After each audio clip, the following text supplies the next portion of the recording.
கொடநாடு கொள்ளை வழக்கு தொடர்பான விசாரணை வரும் பிப்ரவரி மாதம் 9ஆம் தேதிக்கு ஒத்திவைக்கப்பட்டுள்ளது. கூடுதல் விவரங்களை செய்தியாளர் அனீஷ் வழங்க கேட்கலாம். வணக்கம் அனீஷ், விவரங்கள். வணக்கம் சுபா. கொடநாடு எஸ்டேட் கொலை வழக்கு உதகை மாவட்ட ஒருங்கிணைந்த நீதிமன்றத்தில் இன்று நடைபெற்றது. இந்த வழக்குக்கு அரசு தரப்பு வழக்கறிஞர்களான ஷாஜஹான், கனகராஜ் மற்றும் எதிர்தரப்பு வழக்கறிஞர்கள் வருகை புரிந்திருந்தனர்.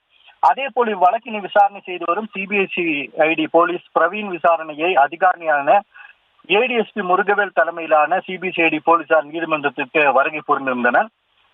இந்த விசாரணையில் 8 செல்போன் மற்றும் 4 சிம் கார்டுகளை ஆய்வு செய்த தொழில்நுட்ப ஆய்வகம் கடந்த மாதம் நீதிமன்றத்தில் 3 பென்டிரைவர்களை ஒப்படைத்திருந்தது. தொழில்நுட்ப ஆய்வகத்தில் தகவல்களாக பெற்று சிபிசிஐடி போலீசார் 8000 பக்கங்கள் கொண்ட அறிக்கையாக தாக்கல் செய்துள்ளதாக தகவல்கள் வெளியாகி இருந்தன. இந்நிலையில் இன்று கொடநாடு கொள்ளை வழக்கு விசாரணையானது மாவட்ட அமர்வு நீதிமன்றத்தில் விசாரணைக்கு வந்தது. இந்த வழக்கில் குற்றவாளிகளாக சேர்க்கப்பட்டுள்ள பிஜின் குட்டி, தீபு, ஜம்ஷீர் அலி ஆகியோரின் 8 செல்போன்களின் உரையாடல்களை கொண்ட சேகரிக்கப்பட்ட 8000 பக்கம் கொண்ட அறிக்கையை படித்து மேலும் பலரிடம் விசாரணை நடத்த வேண்டும் என்பதால் சிபிசிஐடி போலீசார் தரப்பில் கூடுதல் கால அவகாசம் கேட்கப்பட்டது.